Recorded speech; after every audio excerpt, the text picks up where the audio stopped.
Bonjour, this is Pierre from Savoir-Faire, Pierre Guidetti, and here just wanted to say hello to the Florida Watercolor Society. I was there not such a long time ago at the Coral Spring Museum for the opening. It was fantastic.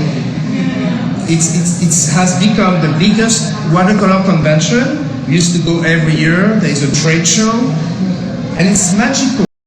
So I just want to say hello and to tell you how impressed I am with your society and with the watercolor, the diversity in your work, and all that. So, anyways, just to tell you how I feel about the evolution of watercolor. In fact, I was one of the first manufacturers to do the Florida Watercolor Society, like I think over 25 years ago at the trade show.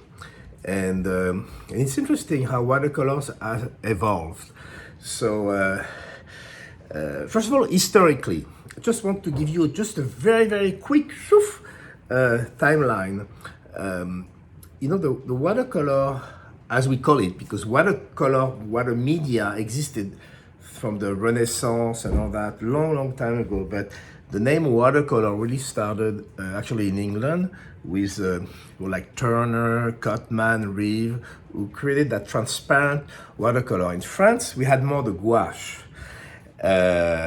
So anyway, it started there, the transparent watercolor with the Royal Society watercolor and things like that. And then when it crossed, that was the beginning of the 19th century, the end of the 17th, and then mid-19th century, watercolor crossed the channel, the English channel, and arrived in France at the time of the Impressionists. Mid-19th century, the French Impressionists started to really blossom and becoming very powerful, very strong. And even though they started as kind of a renegade, and they were not celebrated right away. But then they became very famous towards the end of the 19th century. And then what happened is what we don't know. All of them were doing watercolors. At the time, there was not really photography easy to use, so they would do a lot of watercolors. So the Monet, the Cézanne, the Bonnard, all those great painters, the Renoir, they were all doing watercolors, kind of a study. And that's how like Sennelier started to make watercolors with the real original formula, with the honey base and the beautiful pigment, traditional pigment, and started to invent new pigment, like the cadmium or different things. The Helios red was a specialty of Mr. Sennelier in the 19th century. And then watercolor continued on. There was people like 19th century, like Picasso, like Georgia O'Keeffe, and then he went on and on and on and on. And then moving fast forward, so 40 years ago when I started in the art, watercolor was still very super traditional, very, how do you say, the technique was only transparent watercolors. But now I've seen the evolution after 40 years. Now I think it's opened up a little bit with a little more mixed media. I mean, not too much mixed media, but a little gouache. You can use a little varnish. You can use a different technique. Now I see the watercolors a great evolution. And regarding the materials, which is my specialty, my expertise, is like on the watercolor itself. We have, at Sennelier again, we're able to keep the original traditional gum arabic, the traditional honey. We have our own honey beehives. And then at the same time have new pigment. So we've kept the very best traditional pigment from the 19th century, but replace all the ones which were either a little toxic or not light fast. So we've improved and including more modern like the phthalo and many different pigment like that. So we saw the watercolor really growing the quality of the paint itself, fantastic. Then on the paper, which is the base of watercolor, I mean, with a good paper, I've seen also a lot of some kind of interesting evolution. It's first of all, for watercolors, I just want to say something. You know, even without talking about the brand, it's very important when you enter a show, when you do a serious painting, that you use 100% cotton, mold made, internally and externally sized. Those are criteria that are very important. There is only a handful of brand that can make this quality of paper. So the one, my favorite, the great one, it's Fabriano, and within Fabriano would be Artistico. Okay, so Artistico is one of big evolution because we've made in Artistico, Fabriano, we've made paper since 1264. So, you know, we are very, very old. But regarding watercolor, we had until recently all company would size the paper with gelatin animal sizing. We have one of the change over, you know, my watch sort of. We started to replace the sizing, animal sizing, with a combination first with some, you know, synthetic things and mixed with vegetal. And now Artistico is fully vegetal. It could be called vegan, you know, and that's very important. Not only for people who care about animal, it's one thing, but even technically, it makes it more consistent, more uniform, and age better. It's more archival, and it's not attracted by doesn't attract the bugs. It doesn't yellow. It doesn't. So it's very, very archival, and we don't use any bleach. So this has been a lot of great improvement on the paper as well. So avoid the paper to yellow and all that. So that's Fabriano. A question most people ask me, because I do those conventions, I do those lectures, you know, on the history of watercolor, but I do also about the history of paper or the paint and all that. So I'm just gonna go very, very quickly. I said that Fabriano, we have started making paper since 1264, okay?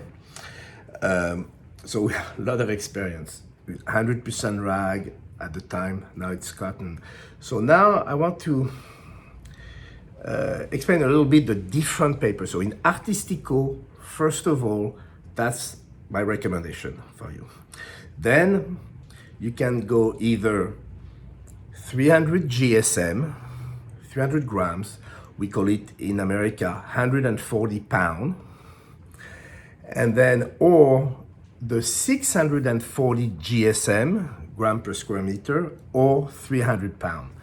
So I always recommend more than 300 pound. It's heavier, stronger, it takes more abuse, it doesn't buckle, it doesn't, you know, waves and all that. But, you know, so you paint a lot on 140, it's easier, it's a little less expensive, and you do practice. I recommend when you're ready to have a, like you said, a competition or a big show, 300, very strong. So then you also two colors. You have the extra white or the traditional white. The traditional white is the original color of the paper, like over a century ago, when we didn't have the technology to make it so white. So the paper was always sort of off-white. Now, with our technology, totally ecological, so we don't use any bleach, any chemicals, we just steam and clean the fibers of the cotton better, and we make it extra white. Not bright white. Bright white would mean that you use brightener or bad stuff. So it's extra white, the best white you can do naturally. And then the traditional white is the one that replicate the old, and in fact now we color it a little bit to look like the paper before. And some people prefer the soft white or the traditional white because it's less contrast with your work. But some people like the extra white because they use the paper as the white. So you have both. And then the surfaces. Always people ask me about surfaces. So At Fabriano, with Artistico, we have 4 surfaces. One is hot press. One is hot press is very smooth, you know, it's like Bristol, like super hot press. Then you have we have the soft press, which is special to us, which is in between. It has a little bit of texture, but it's still pressed a little bit, so it's very delicate, very subdued. Then you have the cold press, which is the most popular. Cold press, it shows just the natural shape of the felt that gives that texture, that little peak and valley like that, which is traditional for watercolor because it helps to catch the light, you know, the reflection of the light in those little valleys, peak and valley, gives it more depth and it's beautiful. And then you have the rough. In France, we call it torchon, which is pronounced, very deeper textured, you know, kind of a cold press XL. So voila for the different surface.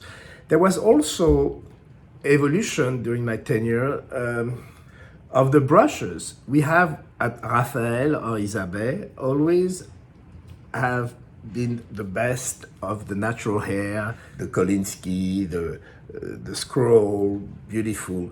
There've been a lot of evolution of the synthetic hair, and now we're really starting. So you can use both. The scroll is still very unique, and but we have developed better and better synthetic fiber that we mount. We built to replicate the strengths of natural hair, and I'm not going to go into details now, but so everything is growing. There's a great evolution. So we here from Savoir Faire with our brands, we always trying to come up, you know, with new material. We improve our materials to make it easier and more fun for you.